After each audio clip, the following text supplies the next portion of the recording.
오늘 우리가 함께 교독한 이 본문의 말씀을 중심하여 은혜 중에 은혜라고 하는 제목으로 말씀을 듣고자 합니다. 시편 25편 계속해서 다윗의 시인데 그 무수한 대적으로부터 핍박과 어려움을 당할 때에 어떻게 그 어려움들을 이겨내었고 또 그러한 환경 속에서 믿음의 발자취를 따라갔던 다윗은 어떠한 삶의 태도를 가지고 살았는지 오늘 이어서 말씀을 같이 배우도록 하겠습니다. 같이 보십니다. 11절 시편 25편 11절 말씀. 여호와여 나의 죄악이 크오니 주의 이름으로 말미암아 사하소서. 사랑하는 성도 여러분, 무엇이 은혜일까요? 여러분, 무엇이 은혜라고 생각이 되십니까? 무엇이 은혜 중에 은혜인 것 같습니까? 제가 인생을 살면서 또 하나님을 경외하는 자로 살면서 깨달아진 것은 하나님 아버지 앞에 내가 누구인지를 볼 수 있는 것. 여러분, 이게 큰 은혜를 입은 자라는 사실입니다. 내가 누구인지를 알지 못하기 때문에 방자하고 교만하고 구원에 이르지 못하는 것이에요. 오늘 다윗은 뭐라고 고백을 하고 있어요? 여호와여 나의 죄악이 크오니 그랬어요. 다윗의 죄만 큰 걸까요? 여러분, 다윗은 밧세바를 범했고 또 그 충신인 우리아를 죽였고 그래서 여러분들 다윗은 죄가 더 크고 우리는 그렇지 않았으니까 우리는 그래도 그에 미치지 못해라고 말할 수 있는 그런 우리들인가요? 주님께서는 하나님과 똑같으신 분이지요. 우리 주 예수 그리스도는 이 땅에 오셔서 뭐라 그러셨어요? 너희 마음의 생각으로 음욕을 품었다면 여자를 보고 음욕을 품었다면 간음했다고 그렇게 규정하신 거예요. 세상을 말씀으로 창조하신 그분이 오셔서 너희들의 마음의 생각으로 범죄하는 것 그것도 다 죄라고 선포하셨어요. 선언하셨어요. 여기서 빠져나갈 인생이 누가 있겠습니까? 그런데 이것은 아무나 동의하고 아멘입니다, 맞습니다, 옳습니다 라고 그렇게 되어지는 게 아니라는 거예요.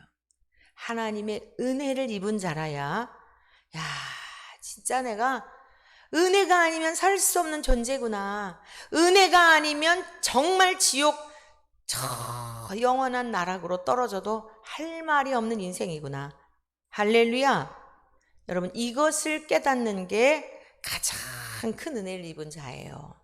내가 누구인지를 보지 못하는데 어떻게 예수님의 십자가의 그 은혜와 그 소중함과 귀중함을 알겠습니까?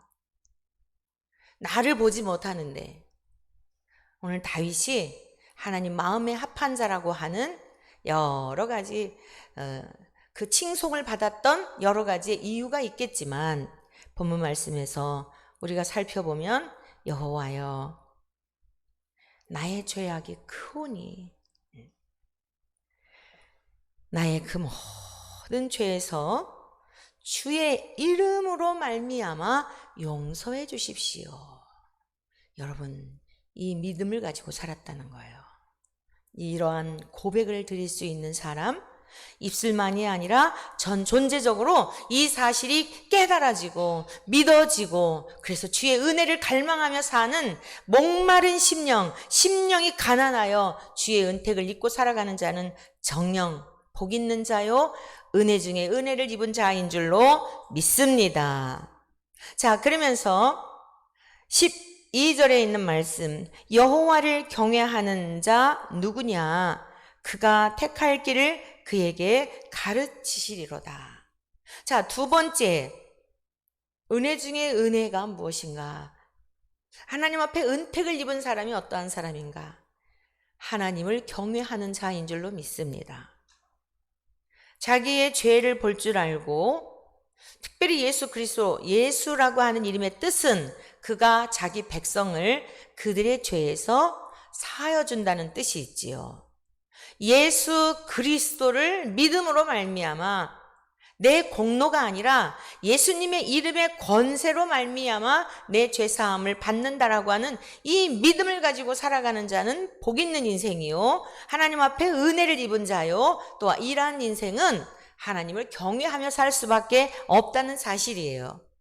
야, 나 같은 인생을 위해서 이 세상 만물의 주가 되시는 하나님이 성자 예수님을, 하나님과 동일하신 분을, 완전하시며 거룩하시며 죄가 전혀 없으신 의로우신 주님이 하늘로부터 이 땅에 오셔서 하나님의 것을 가지고 우리를 죄 사하여 주시는 이 죄의 속량을 해주셨다는 것에 대한 이 기쁨과 감격을 알게 되니 여러분 어때요? 하나님을 경외하는 마음이 누구에 의해서가 아니라, 누가 하라고 해서가 아니라, 아내 때문이 아니라, 남편 때문이 아니라, 부모님 때문이 아니라 이 은혜를 깨닫게 된 자는, 내 주제에 대한 것을 파악한 인생은 하나님의 그 은혜 앞에 감격할 수밖에 없고 하나님을 경외하며 살 수밖에 없다는 사실입니다.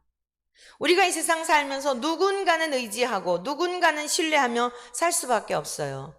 그런데 이 세상에 있는 모든 피조물들은 우리가 전적으로 신뢰하고 전적으로 믿을 만한 그런 대상은 못 됩니다. 오직 우리의 믿음의 대상은 만군의 주 여호와 하나님, 우리들의 아버지이신 줄로 믿습니다. 변함없이 우리를 사랑하시는 주 예수 그리스도의 그 이름의 능력을 믿는 믿음으로 사는 줄로 믿습니다.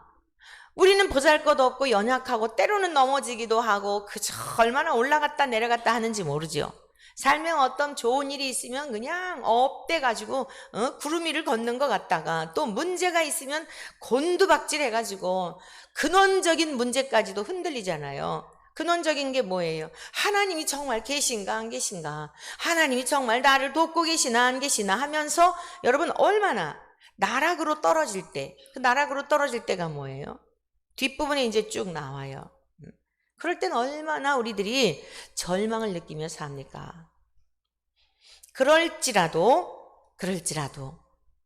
우리를 죄에서 구원하여 주시는 주 예수 그리스도의 이름은 우리를 넉넉히 저 천성에까지 우리가 힘이 없어서 주님의 손을 놓을지라도 주님은 우리를 번쩍 들어서 저 영원한 주님의 나라에까지 무사히 이르도록 인도하여 주시는 분인 줄로 믿습니다.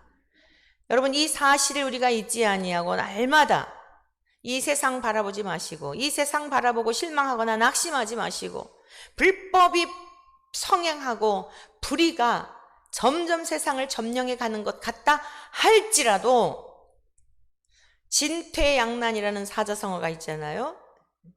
앞으로 가도 뒤로 가도 이건 뭐 보이질 않는 거예요. 앞으로 가도 죽겠고 뒤로 가도 죽겠고, 성경에 나오는 아주 그 장면을 우리가 그대로, 어떤 진퇴양난이라는 게 무엇인지를 알 수 있는 장면이 나오죠. 출애굽할 때 바로가 그렇게 강팍하고 교만하여서 이스라엘 백성들을 놓지 않으려고. 여러분, 이 인력이라고 하는 것은 모든 것의 기초가 되는 거 아니겠어요? 국가 경쟁력뿐만 아니라 군사력, 정치력, 이 모든 것들이 다 사람의 수가 많은 데서부터 출발이 되는 거예요. 지금 뭐 이렇게 앞으로 강대국이 되는 그런 나라들로 다 급부상하는 나라들의 특징이 뭐예요? 인구가 많다는 거죠. 중국이나 인도나 다. 자, 쇠퇴해가는 나라들의 특징이 뭐예요? 인구가 감소하는 거예요. 일단 사람의 숫자가 작은데. 그러니 장정만 60만 명이었던 그 이스라엘 그 백성들을 내보내려고 하니까 잡족까지 하면은 뭐 200만, 300만, 여러분 그 수가 더 될지도 몰라요.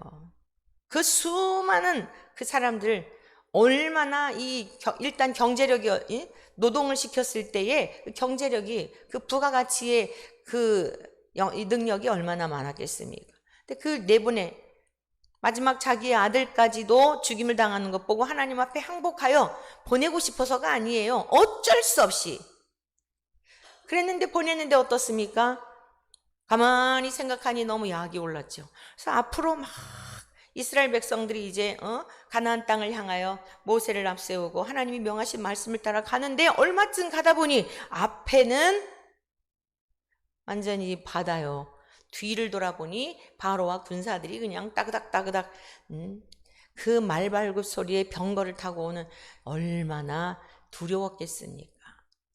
여러분, 우리네 인생이 이런 경우 얼마나 많아요? 아, 이제 망했다, 끝났다.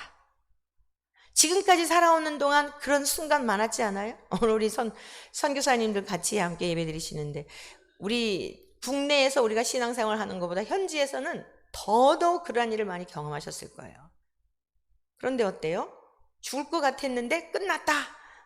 마치 영화의 한 장면처럼 이건 이제 더 이상 소망이 없다. 이제는 뭐 죽어야 돼.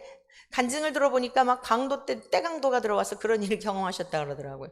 그런데도 하나님이 사명이 끝나지 않으면 절대로 안 데려가십니다. 우리가 가져야 될 태도는 어떨까요? 그런 상황을 직면할수록 야, 하나님 앞에 믿음을 보일 기회구나 라는, 여러분, 믿음의 눈으로 바라보시길 축복합니다. 즐기시기를 바랍니다. 요즘은 뭐 국가적으로도 위기관리센터 뭐 이런 것들을 세우고 그러지만요, 이 사람의 생각에서 나오는 건 한계가 있는 거예요. 무궁하신 우리 주 하나님, 지혜의 신이시며 총명의 신이시며 모략의 신이시며 재능의 신이시며 지식의 신이시며 하나님을 경외하도록 하시는 성령님이 우리 안에 계실 때에는 여러분, 어떠한 위기일지라도 하나님께서 결제해 주시지 않는 한 우리는 그 싸움에서 패할 수가 없다는 사실이에요. 승리할 수밖에 없다는 사실이에요. 우리는 이겨놓은 싸움에 참여하고 있는 것입니다. 믿습니까? 이 믿음을 가지고 하나님을 경외하는 이러한 은혜를 입고 사는 자가 마땅히 해야 될 게 뭐냐면 하나님을 경외하는 삶이에요. 두렵고 떨림으로 구원을 이루며 늘상 하나님이 우리를 보고 계신다는 믿음으로 살아가야 될 줄로 믿습니다. 어제 화요 성경 공부팀이 있죠. 양육 시간에 나눔의 시간을 통해서 한 집사님이 그런 고백을 하더라고요. 지난 주일날 설교 들었던 말씀이 계속, 그러니까 어제 화요일이죠. 주일에서 화요일 그 시간 올 때까지 계속 머리에서 맴돌고 잠을 자면서도 그 생각이 잊히지 않더라는 거예요. 두 가지인데, 주님의 것을 가지고 살아간다는 거, 내 것이 아니라는 거. 또 하나는 반드시 주님 앞에 계수하실 때가 있다는 거. 셈하자. 너희들 내가 너희에게 맡긴 것 가지고 어떻게 살았는지 계산해보자 라고 하실 때가 있다는, 그게 계속적으로 맴돈다는 거예요. 여러분, 그 깨닫게 하시고 생각나게 하시고 하는 대로 순종하며 사는 것이 복된 삶인 줄 믿습니다. 우리 모두도 그래야 돼요. 계산할 때가 있어요. 지금 우리는 주님께서 우리에게 무엇을 맡겼습니까? 예수님을 우리에게 맡기셨어요. 예수님을 우리에게 주셨다 말씀입니다. 예수님을 모시고 사는 자들이에요. 마리아를 부러워하죠. 아기 예수님을 그렇게 이 땅에 잉태하게 하셨어요. 여러분, 저와 여러분들은 마리아보다 더 복 있는 자들이에요. 믿습니까? 성령님으로 항상 함께 하시는데요, 옛 선지자들과 왕들이 그렇게 우리가 살아가고 있는 이 시대를 보기를 원했다고 주님께서 말씀해 주셨어요. 임마누엘의 삶. 구약의 시대는 예수님이 오시기 전에는 인간들 안에 죄의 문제를 해결할 수 있는, 인간 안에 죄가 있는데 그 죄의 문제를 해결할 수 있는 길이 열리질 않았기 때문에, 즉 성육신하신 예수님께서 죄 값을 지불해 주어야만 이 죄의 문제가 해결이 되고, 하나님의 그 성소 안에 지성소가 있잖아요. 휘장이 쫙 갈라져서 그 하나님의 임재 앞에 갈 수 있는 그 길이, 구약은 짐승으로 제사를 드렸고, 지금 오늘 이 시대는 제물이 되신 예수님으로 인하여 하나님과 우리와의 관계가 막힌 다음에 허물어졌어요. 그래서 주님이 우리 안에, 우리가 주님 안에 거할 수 있는 이 영광을 누리고 살아가는 줄로 믿습니다. 이러한 때를 그토록 옛 선지자들과 왕들도, 다윗도 그러한 때를 사모하며 살았다는 거죠. 그럼 오늘 우리는 마리아가 임신하여서 아기 예수님을 몸에 10달 동안 품었던 정도의 복을 받은 자들이 아니에요. 예수 그리스도 생명을 통하여 우리가 주님 안에, 내가 주님 안에 거하는 이 영광을 누리고 살아가니, 여러분 세상에서 뭐 부러울 게 무엇이 있고 두려울 게 무엇이 있고 천지가 개벽하는 일이 있다 할지라도 황당할 일이 뭐가 있겠습니까? 우리를 지으신 주님이 행하시는 일 앞에 어떠한 뜻을 가지고 이런 일을 행하시나 하고 주님이 행하시는 일을 보며 우리에게 무엇을 교훈하시려 하시는 것일까 깨달아야 될 게 무엇인가 더욱더 지혜를 구하며 주의 뜻을 이루어드리고 주님이 우리를 향하여 계획하신 그 일에 참여하는 복 있는 자들이 되시기를 축복합니다. 자, 그래서 하나님을 경외하게 되는데 이러한 백성들에게는 첫 번째 그 길을 가르쳐 보이시는 거예요. 우리가 어디를 가야 할지 그 길을 여호와를 경외하는 자들에게. 첫 번째는 뭐예요? 내 주제가 어떤지를 아는 사람, 회개한 사람, 내가 하나님 앞에 정말 별 볼 일 없는 인생인 것을 깨달은 자에게, 회개하는 자에게 용서해 주시잖아요. 성령을 선물로 주시죠. 그러면 경외하는 마음을 부어주신단 말이에요. 그럼 하나님을 경외하는 자들의 어떤 특징이 있냐면 내가 어디로 가야 하는가를 아는 거예요. 그게 어떤 길이에요? 주님이 말씀해 주셨잖아요. 너희는 나를 따라오너라. 나는 길이요 진리요 생명이다. 주님이 가신 길을 따라가는 거예요. 그러니까 주님만 바라보고 따라가다가 보면 천국까지 이르는 겁니다. 여러분 꿈은 절대적인 게 아니에요. 그냥 신앙생활에 참고만 하면 돼요. 그래서 영적인 꿈은 우리에게 좋은 유익을 줄 수 있어요. 저도 뭐 자주는 아니지만 특별한 경우에 그런 잊혀지지 않는 꿈들이 있어요. 세월이 오래 가도 몇십 년이 지나도 잊히지 않는 꿈들이 있어요. 근데 그 꿈에 대해서 계속 주님께 여쭤보게 되면 의미가 있더라고요. 자, 제가 여러분에게 여러 차례 한번 말씀드린 것 같아요. 완전히 온 천지가 다 물로 덮였는데 바다라 그랬잖아요. 근데 딱 요렇게 길이 나 있었다 그랬죠. 근데 그냥 그 길인데 물이 거기도 다 이렇게 이게 다 찼어요. 보여요. 이 사방은 다 완전히 바다고요. 가끔씩 사람이 가는 사람이 있는 거예요. 얼마나 무섭겠어요. 생각을 해보세요. 바다인데 길이 나 있는 거예요. 그래도. 근데 사람이 막 많이 있으면 같이 위로를 받으며 갈 텐데 듬성듬성 가는 사람들이 있단 말이에요. 자, 이 바닷길을 가는데 뒤돌아볼 수 있어요? 삐끗했다가는 옆으로 빠져 죽는데 여러분 옆을 돌아볼 수 있습니까? 뒤를 돌아볼 수 있습니까? 그냥 앞에만 보고 가야 되는 거예요. 의지할 사람이 어디 있어요? 저는 굉장히 의미 있는 꿈이라고 저 나름대로 해석을 하는 거예요. 천성을 향하여 가는 길이 여러분 바다는 세상을 말하는 거예요. 우리 주님께서 그 산에서 기도하고 계셨을 때에 제자들은 이제 너희들 저 바다 저편으로 건너가라 그래 말씀하셨죠.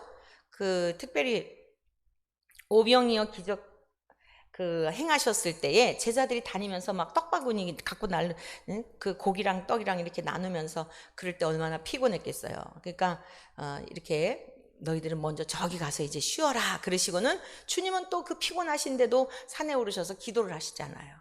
근데 제자들이 배를 타고 건너편으로 가다 보니까 막 풍랑이 넘실대거든요. 주님께서 성큼성큼 걸어오시죠. 제자들은 유령인 줄 알았죠. 내니 두려워 말라. 베드로가 주여 주시어든 저를 명하여 바다 위로 걸어오라 명하여 주소서 그랬더니 오라 그랬더니 베드로가 성큼성큼 걸어가죠. 주님만 보고 걸어갈 때는 바다 위를 걸었어요. 근데 갑자기 바다라는 것을 인식하는 순간 빠져들어가잖아요. 주여 그랬더니 주께서 말씀하시게 손을 내밀어서 딱 잡아주시면서 믿음이 없는 자여 어찌 의심하느냐. 여러분 똑같은 상황이에요.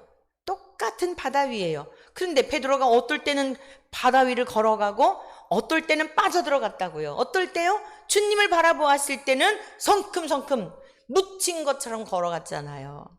근데 이 바다를 바라보니까 어땠어요? 빠져들어갔잖아요. 여러분 우리가 살아가는 이 세상 어떤 여러 가지 일들 보여지죠. 그거 바라보면 빠져들어가는 거예요. 누구만 바라봐야 돼요? 주님만 바라보고 가야 되는 거예요. 바닷길을 갈 때 어디를 가야 되는 이 주님께서 이 좁은 길이지만 명하신 그 길을 따라가야 되는 거예요. 헛디뎠다가는 한눈 팔았다가는 그냥 가는 거예요. 한 방에 그냥 훅 가는 거예요. 그래서 우리는 믿음이 섰다 하는 자는 넘어질까 조심하라. 두렵고 떨림으로 구원을 이루라. 너희의 인내로 너희 영혼을 구원 얻으리라. 이런 말씀들을 하셨잖아요. 나로 말미암아 실족하지 아니하는 자는 복이 있도다.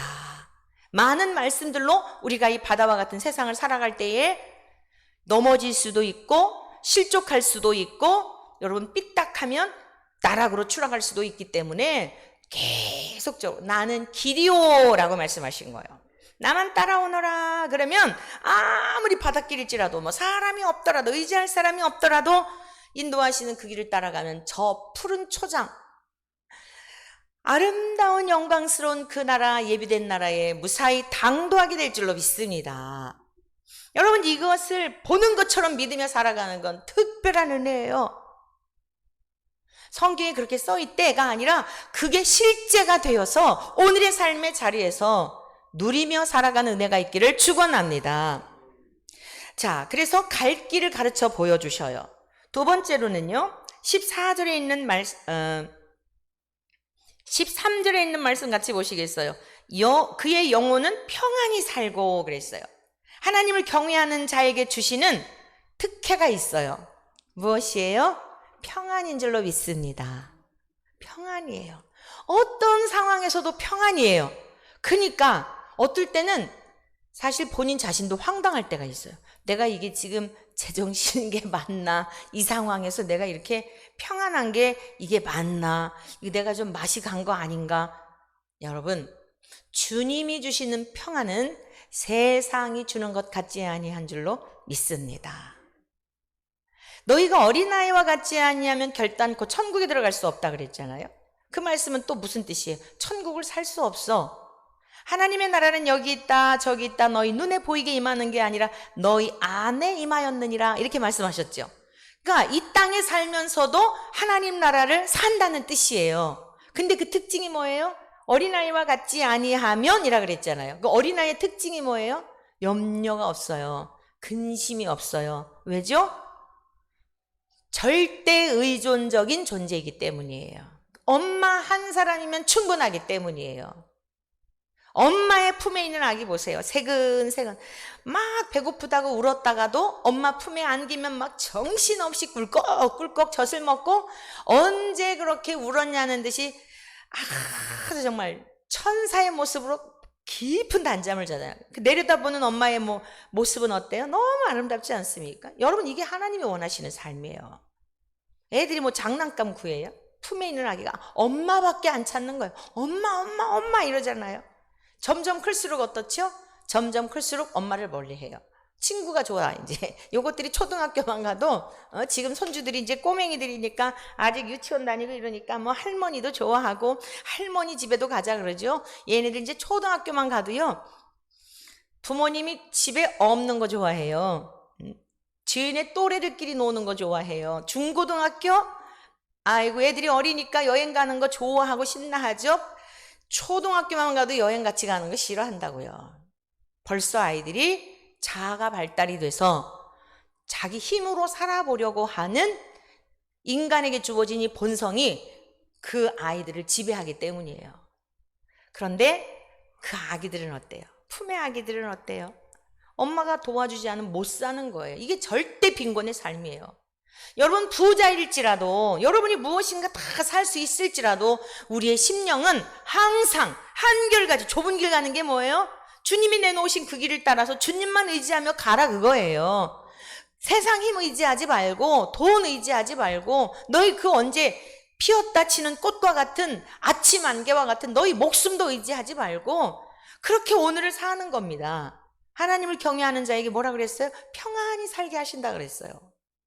오늘 우리 모두에게 은혜를 허락하여 주시기를 축원합니다. 그 다음에 보세요. 그의 자손은 땅을 상속하리로다. 그의 후손들은 어때요? 그의 후손들까지도 그 믿음에 부모님들의 믿음이 미치게 되는 거예요.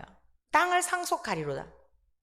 여러분 이 땅이라고 하는 것은 자꾸 이렇게 물리적인 이런 것만을 생각을 하는데 우리 모든 인생은 땅의 티끌에서 지음받은 인생들이에요.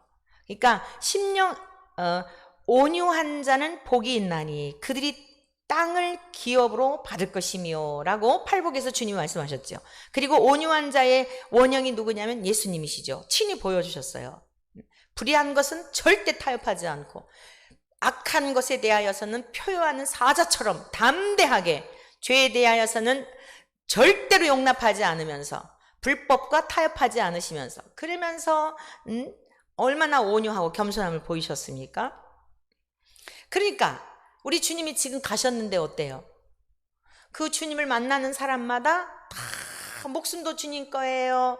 제 거 다 없어요. 주님 거예요. 다 반납하고, 오늘 저와 여러분들이 그런 사람들 아니에요? 그래서 여기 모인 거 아니에요? 사람의 마음을 얻게 하시는 거예요. 세월이 가면 갈수록 사람들은 세월이 가면 갈수록 진심이 보여지거든요. 저 사람은 다 이제 뭔가 꼼수가 있네, 나한테 잘하는 뭐가 있네 이러고 사람들은요 다 어떤 그 계산되는 게 있어요. 그런데 우리 주님은 전 존재 자체를 그냥 주셨잖아요. 우리를 그렇게 사랑하셔서 온유하신 분이. 그러니까 세월이 흐르면 흐를수록이 그 주님을 따르는 자들, 우리 주님에게 예속된 자들이 갈수록 온 천지의 하늘의 별처럼 퍼져가고 있잖아요. 부동산 뭐 이런 게 아니라, 첫째 부동산, 우리가 그렇게 여러분들 좋아하는 부동산은 이미 영원한 하나님 나라, 평수를 잴 수 없는 그 나라가 준비되어 있고요. 여러분, 요즘 아이들은요, 요즘만 아니에요. 우리 큰딸이 지금 36인가 그렇다 그러는데, 초등학교 다닐 때 그 강남에 헨리옹 목사님이라는 외국에서 살다 오신 목사님이 이렇게 어학원을 하셨어요. 그래서 이제 제가 거기 잠시 다녔는데 거기서 반주를 했어요. 제가 반주를 하니까 이 목사님이 너무 고맙다고 사례를 하시겠대요. 그래서 목사님 무슨 사례예요. 그냥 저도 기쁨으로 섬기는 거니까 그러지 마시라고. 근데 이분은 워낙 이제 외국에서 오래 사셔갖고 뭔가 내가 받았으면 이렇게 줘야 되는 이런 게 자기 자신을 위해서도 그게 편하신가 봐요. 자꾸 말씀을 하시길래, 그러면 저희 여식이 둘이 있는데 하나는 유치원 다니고 초등학교 다니는 아이들이 있는데 이 아이들 좀 이곳에 와서 배울 수 있게 해주시면 좋겠습니다. 그랬더니 그렇게 하라고. 그래서 이제 무상으로 우리 이 상계동에서 강남으로 전철을 타고 언니가 동생을 데리고 거기를 이제 온 거예요. 근데 어느 날 우리 그 큰딸 한 3, 4학년이나 됐을까 그럴 때인데, 이제 우리 작은 아이는 유치원 다니고 우리 큰딸 또래 아이가 그러더래요. 야, 너 몇 평에 사니? 그러더래요. 그때 우리 사택을 여기 꾸려서 살 때였거든요. 그래서 이제 제가 우리 아이들한테, 엄마, 우리는 왜 주소가 달라요?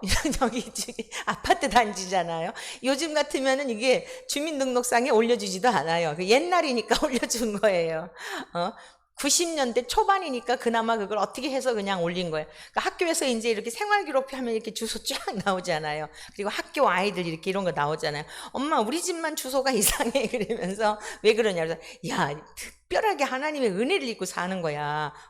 이런 데서 살고 싶어도 아무나 못 살아. 하나님의 특별한 은혜를 입고 사는 거야. 그리고 있지, 이게 얼마인지 알아? 115평이야. 그래서 우리는 115평에 사는 거야. 이랬거든요. 그랬더니 이제 그 아이가, 강남에 사는 아이가, 야, 우리는 48평인지 뭐 얼마 하여간, 그런데 너는 몇 평에 사니? 그러더래요. 초등학교. 그래서 우리 큰딸이, 나 115평에 사는데? 그런 거예요. 그랬더니 얘가 이제 기가 팍 죽은 거예요. 근데 거기도 이제 자매가 왔는데, 우리 작은 딸 또래 아이인데 그 아이가 그러더래요. 야, 근데 115평 사는 애들 옷이 그게 뭐냐? 그러더래요.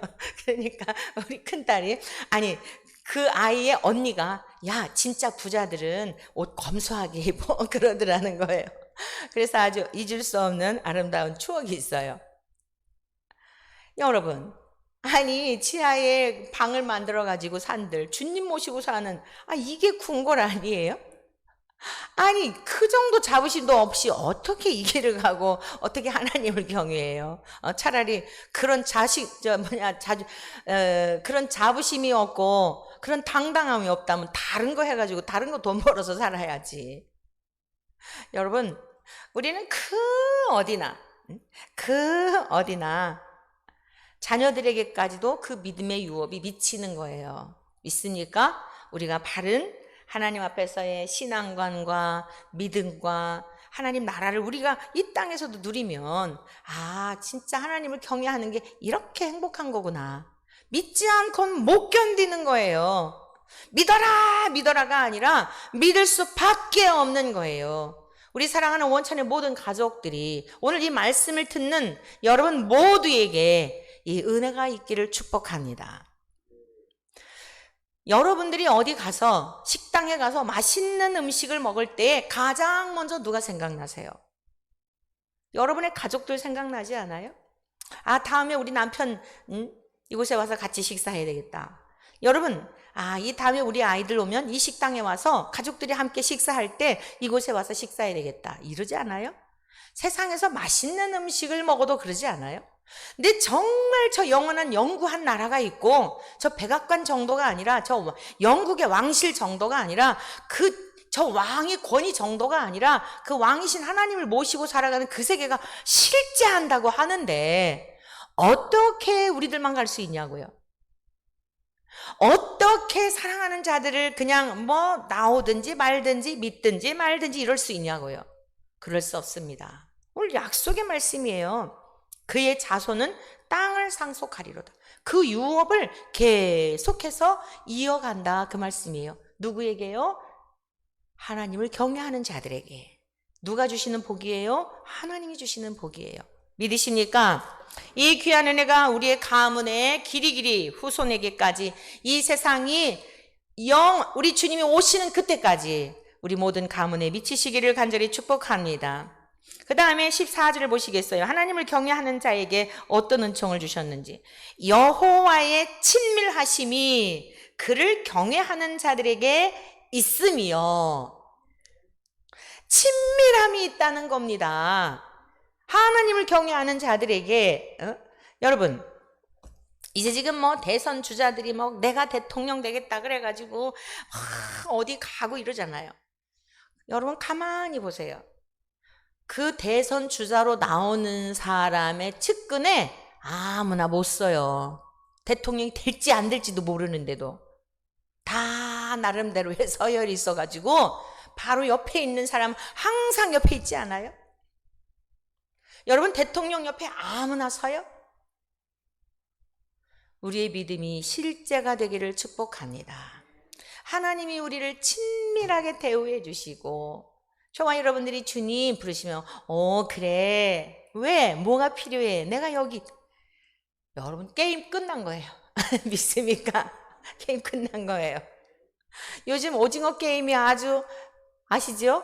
오징어 게임이 난리예요. 세계적으로 난리예요. 그래서 도대체 뭔가 하고 궁금해가지고 그래, 이 세상이 도대체 어떻게 돌아가요? 전 세계적으로 넷플릭스라고 하는 그런 이제 그 드라마라든가 영화라든가 이런 것들을 수입하거나 또는 제작하게 도와줘가지고 하는 그런 그 회사가 있는데 아주 전 세계적으로 지금 이게 1위래요. 아마 계속적으로 1위가 되지 않을까라고 예측하더라고요. 그게 뭔가 하고 봤어요, 월요일 날. 여러분, 지금 이 세대의 모습을 고스란히 보여주고 있는 그런 걸 느꼈어요. 제가 느낀 소감이에요. 오징어 게임이라고 하는 게임이 있대요. 어렸을 때 저는 그 게임까지는 안 해봤거든요. 구슬치기, 딱지치기, 뭐 자치기, 뭐 여러 가지 게임들. 어린 시절에 했던 게임을 돈이 많은 재벌이 너무 심심한 거예요. 결말에 가서 그 얘기를 해요. 도대체 당신이 누구냐? 이런 일을 하는 의도가 뭐냐? 무슨 내용인가 하면 세상에서 빚진 사람들, 오갈 데 없는 사람들, 막다른 골목에 있는 사람들이 일확천금을 노리는 거예요. 이 게임에서 우승을 하게 되면, 오징어 게임에서 1등을 하게 되면 465억을 준다라고 하는, 그래서 큰 돼지 저금통을 천장에다가 매달아 놓고, 게임장에, 체육관 같은데 그 게임장에다 매달아 놓고, 무궁화꽃이, 첫 번째 게임이 그거예요. 무궁화꽃이 피었습니다. 이렇게 술래가 그러잖아요. 이렇게 돌아서서. 그러면 이제 막 달려가다가 딱 하면 어떻게 돼요? 딱 쏴야 되잖아. 조금 움직이죠? 총으로 빵 쏴 죽여요. 모든 게임에서 지는 사람은 다 총으로 쏴 죽여요. 마지막 한 사람만 남아요. 근데 자기가 그 마지막 최종 1인자가 될 줄 알고, 그리고서는 계속 그러고 가요. 마지막 게임이 뭐냐면요, 다리를 건너는 거예요. 아니, 오징어 게임 전에, 마지막 게임 전에 있는 게 뭐냐면 다리를 건너는 건데, 유리가 양쪽에 있어. 오른편 왼편 유리가 있는데 강화 유리가 있고 일반 유리가 있어요. 근데 이걸 잘못 찝으면 그냥 밑으로 추락하는 거예요. 그러니까 누가 유리할까요? 맨 뒤에 있는 사람이 유리하겠죠. 1번에서 16번까지가 남아있어요. 465명 중에 16명이 남은 거예요. 그래서 계속, 자, 그 앞으로 나가는 사람은 누구를 딛고 나가는 거예요? 앞에 있는 사람의 죽음을 딛고 거기까지 가는 거예요. 그래서 최종 3인이 남았어요. 3인이 남았는데 이제 한 탈북자는 이제 또 이렇게 딴 사람이 죽이고 주인공 2사람이 남았어요. 그래가지고 막 비 오는데 격투를 하면서 막 그냥 그래서 이제 둘에서 동네 쌍문동에 사는 친구들이었어요. 하나는 서울대 출신이고 하나는 마음은 고운데 공부는 못하는 사람이에요. 그 주인공이 이정재라는 사람이에요. 마음은 따뜻해. 머리는 별로 안 좋아요. 한 사람은 서울대 경영학과 수석이에요. 그래서 이 친구가 계속 이 동네 동생을 자랑 삼아요. 어디 가든지 서울대 경영학과 수석 입학 아무개 이러고 자꾸 그래요. 근데 이제 둘이 막 격투가 붙은 거예요. 형 아우 하던 이 사람들이. 그래야 저거를 타니까. 그러면서 누워가지고 그 얘기를 해요. 형, 우리 어렸을 때 이런 놀이 했었지. 무슨 놀이 하는데 엄마가 아무개야 하고 부르면 우리가 집에 가곤 했었지. 그리고 죽어가는 거예요. 그리고 자기가 이제 스스로 자결을 해요. 뭐 거의 그 게임에서 진 상황이고. 그래서 이제 한 사람이 465억을 그렇게 이제 타게 됐는데 그 쓰지도 못해요. 그래갖고 폐인처럼 사는데 그 일을 주도했던 그 회장 할아버지한테, 그 할아버지도 그 게임에 참석한 할아버지예요. 1번 기호를 단 사람이에요. 물어봐요. 당신이 누구냐? 왜 이런 일을 했냐? 이랬더니 가난한 사람하고 부자하고 공통적인 게 있다. 사는 게 재미가 없다. 여러분 한번 생각해 보세요. 한번 생각해 본 적 있으세요? 한 100억쯤 나에게 있으면 100억 가지고 뭘 할까? 자기들끼리 물어봐요. 여기 온 사람들, 게임에 참여하려고 온 사람들이 물어보거든요. 너는 어떻게 해서 왔냐? 빚져서 왔다. 저거 465억 타면 뭐 할 거냐? 빚부터 갚을. 공통적인 게 뭐냐면 빚부터 갚는다 그래요. 그리고 우리 엄마가 생선 가게를 하는데 가게 하나 내줘야겠다. 뭐 하겠다. 그리고 또 여행 가겠다. 제주도 여행 가겠다. 뭐 이런 얘기를 하는 거예요. 그리고 난 다음에 물음을 던지는 거예요. 청중들에게. 그 많은 돈이 우리에게 필요한 게 아닙니다. 믿습니까? 그리고 이것을 통해서 우리에게 시사하는 바가 뭐냐면 무궁화 꽃이 피었습니다. 그 게임에 참여했던 그걸 주도한 할아버지가 뭐라고 얘기하냐면 보는 거하고 직접 참여하는 거하고는 이게 재미가 다르다는 거예요. 그래서 자기가 직접 참여해가지고 그러니까 너무 심심하니까 무료하니까 재미없으니까 많은 재산을 가져봤는데 재미가 없어서 그 게임을 한 거예요. 근데 거기서 말하고자 하는 게 무엇이었어요? 진짜 행복한 시절은 많은 돈이 있었을 때도 아니고 가져보았더니 하나도 재미가 없고 삶의 의미도 없고 진짜 행복했었던 때는 어린 시절 친구들과 함께 무궁화 꽃이 피었습니다. 그거 놀이하면서 놀았던 그때가 많은 재물이 행복한 게 아니라 아무것도 없었던 그때가 행복했다라고 하는 것을 회상하면서 그렇게 그 게임을 주도하고 근데 이거는 잘 분별해야 돼요. 사악한 사단은 뭐죠? 사람을 죽이고 파멸에 이르게 하는 거예요. 가차없이 게임 도구로 생각하는 거예요. 다 죽이는 거예요. 지금 이 세상의 모든 이들이 왜 그렇게 열광할까요? 세계인들이 열광을 하고 흉내를 내고 그런데요. 공감이 돼서 그러는 거예요. 뭔가가 나도 저런 게 있으면 나도 좀 참여해보고 싶겠다. 이런 마음들 사람들 속에 없을까요? 내가 힘들고 어렵고 하니까 뭔가 돌파구가 없을까? 또 가진 사람은 어떨까요? 가져보았는데 재미가 없는 거예요. 당연하죠. 여러분 분명히 명심하십시오. 무엇 때문에 무슨 조건이 여러분들에게 마련되지 않아서 재미없는 게 아니에요. 에덴 동산에서 쫓겨난 인생은 모든 인생이 다 재미없이 살 수밖에 없어요. 기쁨이 없이 살 수밖에 없다는 얘기예요. 그럼 기쁨을 얻는 방법이 뭐예요? 에덴 동산으로 돌아가는 거죠. 그런데 우리의 신앙은 뭐죠? 회귀하는 게 아니에요. 에덴이란 기쁨의 뜻이라 그랬잖아요. 하나님과의 관계가 단절이 되었다. 에덴 동산에서 쫓겨냈다는 건 무슨 뜻이냐면 관계가 단절이 됐다 이 뜻이에요. 하나님의 것을 가지고 살아가야 할 존재가 내가 농사지어서 내 힘으로 살아보려고 할 수밖에 없는 저주가 임한 거예요. 노동은 신성한 겁니다. 왜 에덴 동산에서 추방당하지 않았다 그래가지고 일하지 않는 거 아니에요. 그거 다 가꿔야 되죠. 일할 사람이 필요한 거예요. 노동은 매우 신성한 겁니다. 하나님이 주신 이 피조 세계를 잘 관리하고 다스려야 되는데 중요한 건 뭐예요? 하나님 안에서 동산에서 주님과 거리낌이 없이 아담아 그러는데 그 관계가 형성이 되면 노동도 피곤하지 않은 거예요. 다 만사가 즐거운 거예요. 근데 에덴 동산에서 기쁨의 그 삶에서 추방당하고 나니까 무엇을 해도 기쁘지가 않은 거예요. 그 오죽하면 사람들을 다 총으로 쏴 죽이면서 쾌락을 느끼겠어요. 그렇다고 진짜 기뻐요? 그 노인네는 뇌종양에 걸려서 죽음으로 끝나요. 그게 이제 거의 마지막 엔딩 장면이에요. 그게 인생이에요. 그 많은 재산이 있으면 뭐예요? 수많은 사람, 그리고 그 게임은 또 계속돼요. 수많은 사람들을 죽인다고 해서 기쁨이 온다고요? 천만의 만만의 말씀이죠. 오늘 여기 뭐라 그랬습니까? 여호와의 친밀하심이 하나님과 교제할 수 있는 복을 주셨단 말입니다. 하나님 안에서 하나님의 것을 가지고 살아갈 수 있는 우리 주님이 말씀하시기를 나는 참 포도나무여 너희는 가지니 너희가 내 안에 내가 너 안에 있어 열매를 맺을 수 있다고 말씀하셨잖아요. 무슨 열매를 맺어요? 의의 열매, 진실함의 열매, 선함의 열매, 사랑의 열매, 감사의 열매, 기쁨의 열매 누리는 거예요.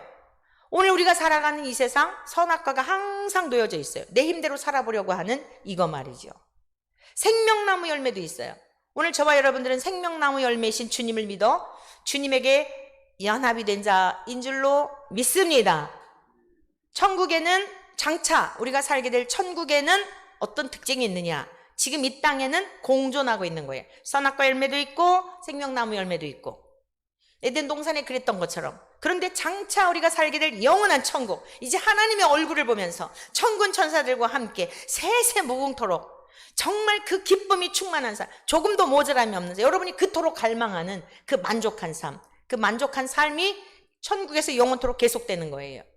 죽은 자들도 다 주님이 오실 때에 재림주로 오시는 주님과 함께 이제 다 살아날 거예요. 우린 다 다시 만날 거예요. 살아있는 동안에 주님 오시면 공중에서 주님을 만날 거예요. 할렐루야. 그 날이 멀지 않아요. 우리 살아생전에 볼 가능성이 매우 높다고 저는 계속 강조하고 있잖아요. 지금 급물살을 타고 죄악의 물결이 이렇게 막 그냥 세상을 덮는 것 보아도 그러하고, 악한 원수 마귀가 자기의 정체를 막 드러내는 것도 그러하고, 여러분 사탄 숭배교가 있다는 거 아십니까? 완전히 막 말하자면 목회자죠. 교회로 말하면 목회자예요. 사탄 숭배교의 교주예요. 사탄의 형상을 하고 막 뿔과 온갖 것들로 그래가지고는요, 이 십자가를 거꾸로 뒤집어가지고요.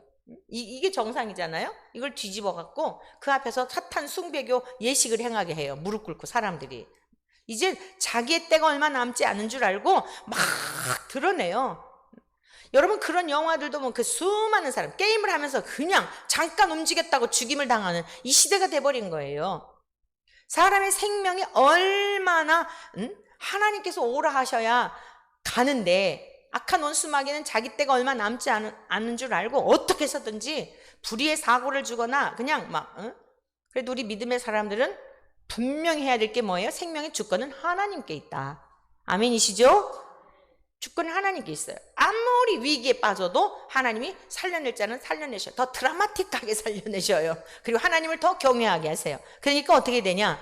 악한 원수 마귀야, 네가 아무리 유혹할지라도, 두려움을 줄지라도, 위협할지라도, 그러면 그럴수록 나는 주님께로 바짝 다가가서 나는 주님의 품에 안겨 주님의 은혜를 더 경험할 것이다. 그러니까 네가 나를 건드려봤자. 욥의 경우를 보면은 하나님의 백성들 어떻게 지키시는지를 딱 기준을 세우셨잖아요. 믿음이 너무 좋아가지고 주님 하나님의 자랑거리가 되었죠. 자랑거리가 된 거예요. 그래서 욥이 게임의 현장에 나간 거예요. 악한 원수 마귀와 게임하는 거예요. 근데 하나님께서 뭐라 그러셨어요? 절대로 생명은 해하지 마라. 나머지는 네가 알아서 해. 하나님 그렇게 신뢰하신 거예요. 우리가 고난을 당할 때, 힘들 때 하나님이 나를 잘 보셨구나. 이래야 되는 거예요. 믿습니까? 내가 왜 저주를 받아서 내가 왜 이렇게 복이 없어 이렇게 생각하시면 안 돼. 그게 마귀에게 치는 거예요. 하나님이 나를 잘 보셔가지고 이런 현장에 보내셨구나 이렇게 생각을 하시면 나중에 어땠습니까? 그 시험을 다 이기고 난 다음에 이전 거하고는 비교가 되지 않는 복을 하나님께서 허락하시잖아요. 저와 여러분들이 받을 복은, 영원한 하나님 나라에서 받을 복은 이 땅에서 누리는 거하고 비교가 안 돼요. 이 땅에서 재미지게 살려고 노력하는 거하고 비교가 안 됩니다. 영원토록 누리게 될 그 나라가 준비되어 있어. 조금만 더 참자, 조금만 더 참자, 1년만 더 참자, 하루만 더 참자. 어떤 할머니가요, 홀로 사신 할머니였는데 항상 얼굴이 해같이 빛나셨대요. 굉장히 삶도 궁핍하고 그러신 분인데, 그래서 어느 목사님이 여쭤봤대요. 권사님은 그렇게 뭐가 좋으셔서 항상 얼굴에 기쁨이 충만하시고 그 감사가 넘쳐나시고 그러세요. 어떻게 한결같이 그러실 수 있죠? 보아하니 뭐 삶 녹록지도 않은데. 이분이 뭐라 그러셨냐면요, 아유 목사님 웬걸이요, 전들 힘든 시간이 없었겠어요? 그런데 우리 주님이 돌아가셨다가 3일 만에 살아나셨잖아요. 그래서 아무리 힘든 순간이 있어도 3일만 참자, 3일만 참자 그러셨대요. 할렐루야. 3일만 참으시면 어때요? 죽었던 주님이 부활하시잖아요. 우리네 인생길 3일만 참자, 3일만 참자. 부활하신 주님을 바라보며 참아지더라는 거예요. 그러니까 항상 기쁨이 충만하더라는 거예요. 영원하지 않아요. 멀지 않아요. 얼마나 우리에게 감사한 일입니까? 여호와의 친밀하심이 그를 경외하는 자들에게 있으며 그의 언약을 그랬잖아요. 언약을.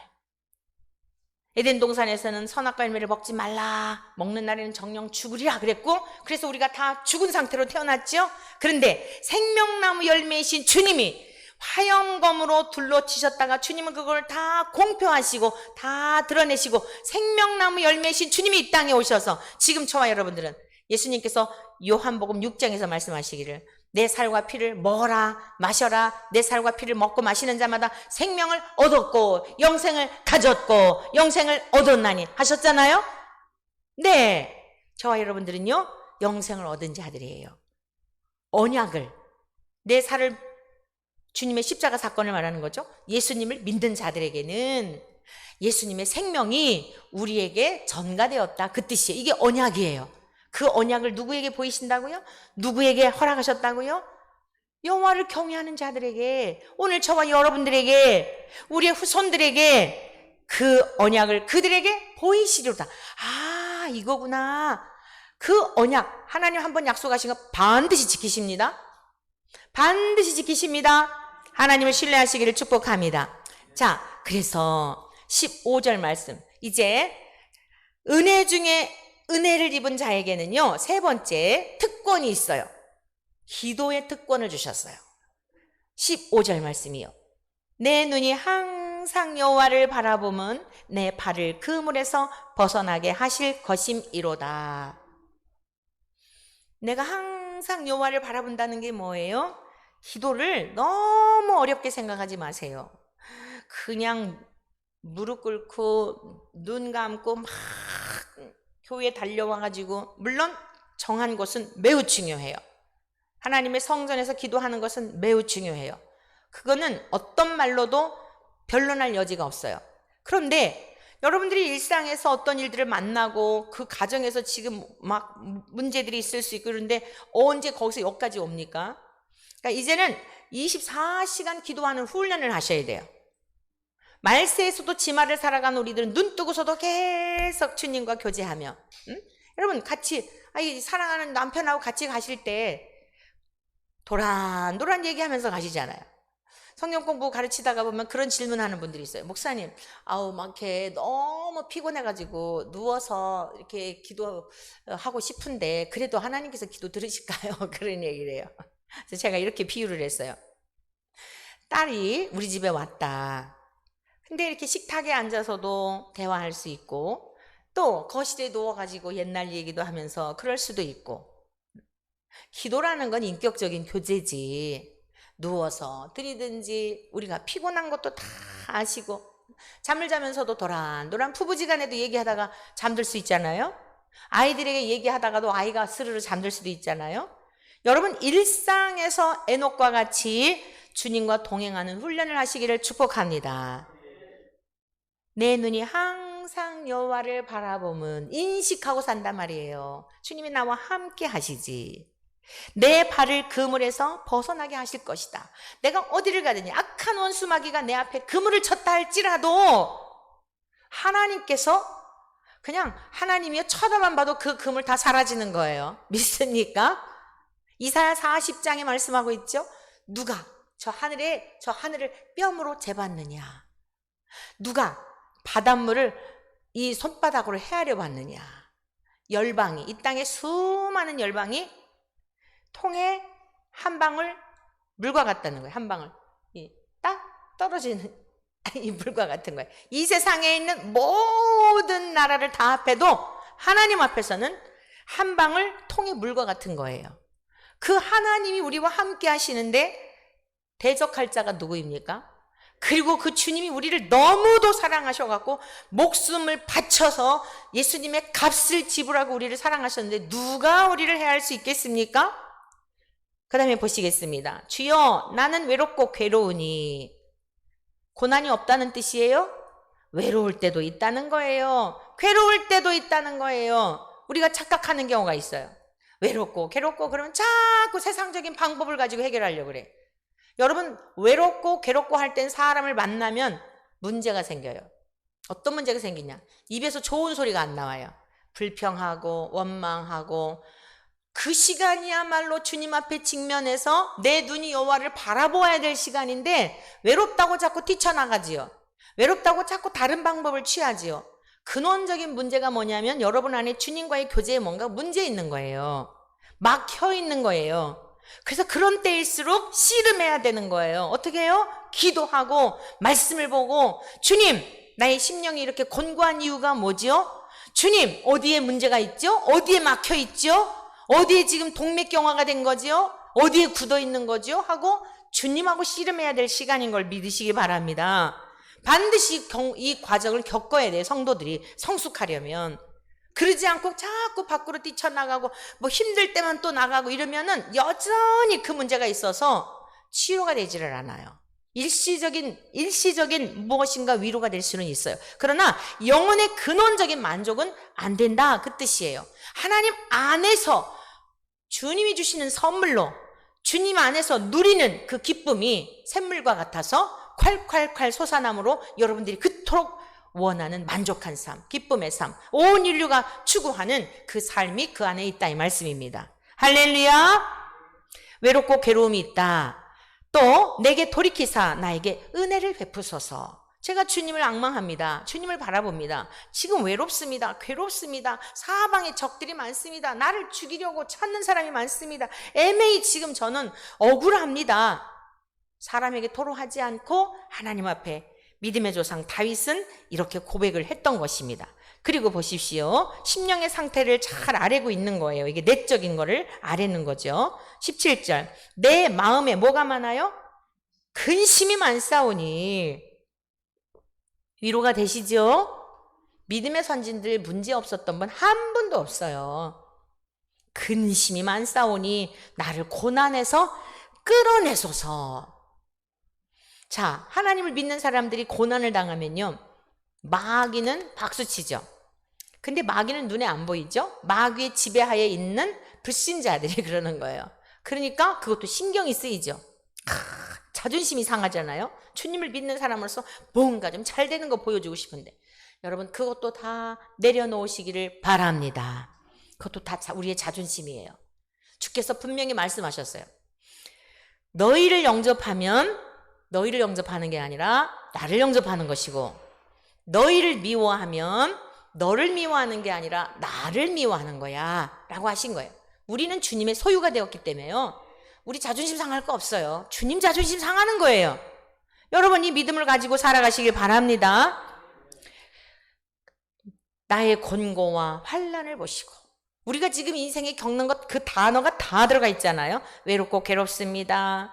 고난, 곤고함, 환난, 내 모든 죄를 사해 주소서. 이 모든 어려움 가운데 가만히 돌아보니 내 죄 때문은 아닌가 이 생각이 드는 거예요. 여러분 이게 지혜인 줄로 믿습니다.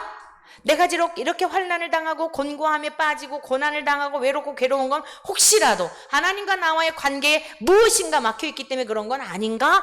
라고 첫 번째, 누가 지적하지 않아도 이걸 바라보는 것은 참 복 있는 자들이에요. 동의하시지요? 그 다음에 내 원수를 보소서. 내 죄를 사해 주시고 제가 그렇다 할지라도 다 용서해 주시고 내 원수를 보소서. 그들의 수가 많고 나를 심히 미워하나이다. 인간적으로는 이길 수 없다 이 뜻입니다. 내 영혼을 지켜 나를 구원하소서. 내가 주께 피하오니 수치를 당하지 않게 하소서. 내가 주를 바라오니 성실과 정직으로. 하나님의 성품이 어떤지를 꿰뚫고 있죠. 하나님은 성실하신 분이에요. 신실하신 분이에요. 택하신 주의 백성들을 결코 하나님께서 외면하지 않으시는 분이에요. 주님께서 말씀하셨어요. 아버지께서 지금까지 일하시니 나도 일한다. 여러분, 우리 주님은 지금도 거룩하신 성령님으로 우리 안에서 말할 수 없는 탄식으로 우리를 위해 기도하시고 연약할 때 일으켜 세우시고 지금도 일하고 계시는 줄로 믿습니다. 우리는 밤에 잠을 잘지라도 시편 121편을 통해 말씀하셨죠. 졸지도 아니하시고 주무시지도 아니하시는 여호와는 너를 지키시는 이시라. 우리는 잠을 잘지라도 우리 주님은 좋으시지도 않아요. 졸지도 아니하시고 주무시지도 않아요. 그리고 낮의 해와 밤의 달이 밤낮으로 지켜주신다 그거예요. 너희들 해를 끼치지 못하도록. 때로는 고난을 당하고 곤고함도 있고 환난을 당하기도 하지만 결국에는 주님께서 그 모든 수렁에서 끌어올리셔서 새 노래 여호와께 올릴 찬송을 우리 입에 두시어 많은 사람들에게 증인이 되게 하시는 줄로 믿습니다. 하나님은 성실하시고 정직하시기 때문입니다. 넉넉히 보호해 주십니다. 22절 다 같이 읽습니다. 하나님이여 이스라엘을 그 모든 환난에서 속량하소서. 아멘. 다윗의 이 기도와 고백은 우리 주 예수 그리스도를 통해 완성이 되었어요. 믿습니까? 우리의 모든 죄에서 용서하여 주셨고 우리 주님의 속량으로 말미암아 우리는 환난을 당할지라도 주님이 당하셨던 그 길을 가는 의를 위한 환난인 거예요. 그러므로 다 감사할 이유가 모든 범사에 감사할 이유가 충분히 있다 이 말씀입니다. 주님의 이 귀한 은혜로 늘 승리의 삶을 살아가는 우리 모두 되시기를 주의 이름으로 축복합니다.